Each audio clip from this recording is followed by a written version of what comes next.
चलिए आज राजनीति की सुर्खियों से थोड़ा गहरा उतरते हैं। हम एक विधानसभा क्षेत्र की राजनीतिक जमीन को समझने की कोशिश करेंगे डेटा के जरिए। आज हम मध्य प्रदेश के सतना क्षेत्र के लिए शासन का एक रास्ता तैयार करेंगे। हमारा पूरा ध्यान मध्य प्रदेश के विधानसभा क्षेत्र 63 यानी सतना पर है, क्योंकि हर एक निर्वाचन क्षेत्र की अपनी एक कहानी होती है, अपनी एक जमीनी हकीकत होती है, और ये विश्लेषण पूरी तरह से वहीं पर आधारित है। तो हमारा सफर कैसा रहेगा? हम सतना की जमीनी हकीकत से शुरू करेंगे, फिर चुनावी नतीजों को समझेंगे, उसके पीछे की ताकतों का विश्लेषण करेंगे और आखिर में 2028 का रास्ता देखेंगे। देखिए, किसी भी राजनीति को समझने की पहली सीढ़ी है वहां के लोगों की जिंदगी को समझना। तो चलिए सबसे पहले सतना के लोगों की रोजमर्रा की चिंताओं और उनकी ग्रामीण जड़ों से ही शुरू करते हैं। ये आंकड़ा देखिए, 73.5%। ये सिर्फ एक नंबर नहीं है, ये सतना की पूरी कहानी की बुनियाद है।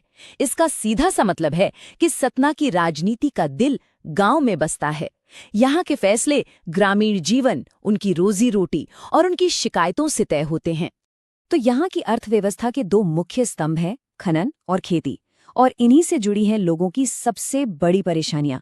पानी की किल्लत जो सालों से है, टूटी फूटी सड़कें और युवाओं के लिए नौकरियों की कमी, जिसके कारण उन्हें बाहर जाना पड़ता है। यही वो मुद्दे हैं जो सीधे सीधे राजनीतिक माहौल पर असर डालते हैं। अच्छा, तो इन जमीनी हकीकतों का हाल के चुनावों पर आखिर असर क्या पड़ा? अब हम 2023 के नतीजों के आंकड़ों में उतरेंगे और उनकी कहानी को समझेंगे। 2023 में मतदान बढ़कर 66.8% हो गया।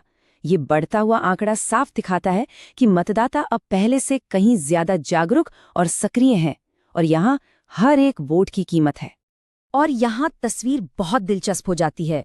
ये लड़ाई सिर्फ दो पार्टियों के बीच नहीं थी। कांग्रेस और बीजेपी के बीच तो जबरदस्त मुकाबला था ही, लेकिन बसपा ने भी लगभग 19% वोट लेकर इस मुकाबले को पूरी तरह से त्रिकोणीय बना दिया। और जीत हार का फासला महज 4041 वोट। मतलब जीत कितनी नाजुक थी और ये मुकाबला कितना कड़ा था, ये आंकड़ा साफ साफ बताता है। तो सवाल उठता है कि ये नंबर ऐसे क्यों हैं? इसके पीछे की वजहों को समझने के लिए हमें सतना के सामाजिक ताने बाने और उसके चुनावी इतिहास को खंगालना होगा। देखिए, सतना की राजनीति की चाबी यहाँ के सामाजिक समीकरणों में छिपी है। लगभग 35% ओबीसी, 30% ब्राह्मण राजपूत और 25% SC/ST मतदाता।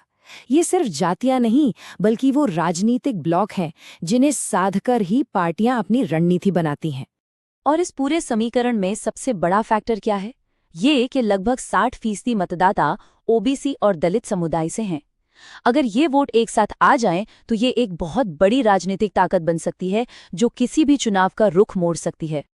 अगर हम पिछले एक दशक के नतीजों पर नजर डालें तो एक ट्रेंड बिल्कुल साफ नजर आता है। देखिए कैसे 2013 में बीजेपी की 15,000 से ज्यादा वोटों की एक तरफा जीत 2023 तक आते आते कांग्रेस की सिर्फ 4,000 वोटों की एक करीबी जीत में बदल गई। बीजेपी का दबदबा यहां धीरे धीरे कम हुआ है। इन आंकड़ों का विश्लेषण सिर्फ हार जीत तय करने के लिए नहीं है, ये लोकतंत्र की नब्ज को समझने की कोशिश है, हर नागरिक की गरिमा को समझने की कोशिश है, एक जिम्मेदार और तथ्यों पर आधारित सार्वजनिक बहस। यही हमारे संवैधानिक मूल्यों का आधार है। चलिए अब आगे बढ़ते हैं और उन अंदरूनी और बाहरी ताकतों को समझते हैं जो अगले चुनाव का मैदान तय करेंगी। अब कांग्रेस की बात करें। उनकी सबसे बड़ी ताकत है एक मजबूत स्थानीय ओबीसी चेहरा और उनकी विरासत। लेकिन जमीनी स्तर पर संगठन का कमजोर होना और फंड जुटाने में बीजेपी से पीछे रहना, ये उनकी बड़ी चुनौतियां हैं।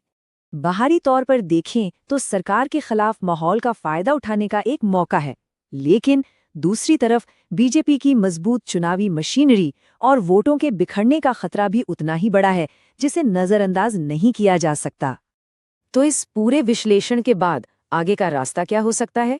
अब बात करते हैं एक ऐसे ठोस एक्शन प्लान की जो सिर्फ वादे नहीं बल्कि सीधा लोगों की जरूरतों को पूरा करने पर केंद्रित हो।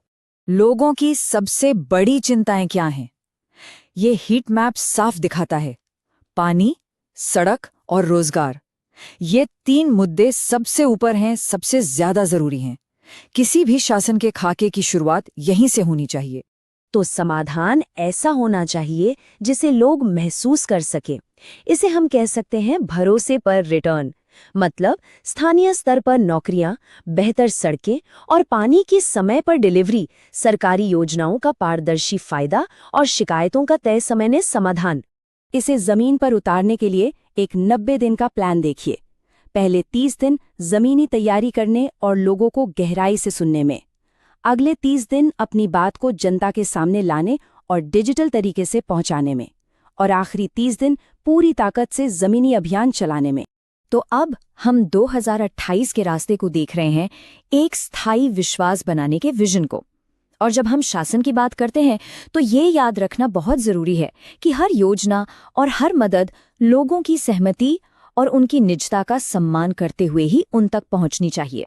भारत के डीपीडीपी फ्रेमवर्क का यही मूल सिद्धांत है। विश्वास इसी पारदर्शिता से पैदा होता है। तो इस पूरे विश्लेषण का निचोड़ क्या है? सिर्फ 2 बातें।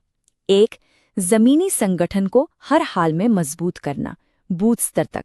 और 2, लोगों की असल समस्याओं, पानी, सड़क और रोजगार पर लगातार काम करके दिखाना, ऐसे नतीजे देना जो जमीन पर दिखें। तो आखिरी सवाल ये नहीं है कि क्या एक नाजुक जीत को भरोसे के पक्के रिश्ते में बदला जा सकता है। सवाल ये है कि कैसे, और इसका जवाब जमीनी हकीकत और आंकड़ों को जोड़कर एक जन केंद्रित शासन बनाने में छिपा है। अगर आप एक जन केंद्रित नेता बनकर अपने निर्वाचन क्षेत्र का उत्थान करना चाहते हैं तो blueprintstrategies.ai से mgr@blueprintstrategies.ai पर संपर्क करें या 08420416002 पर कॉल करें। राजनीति से परे एक उद्देश्य,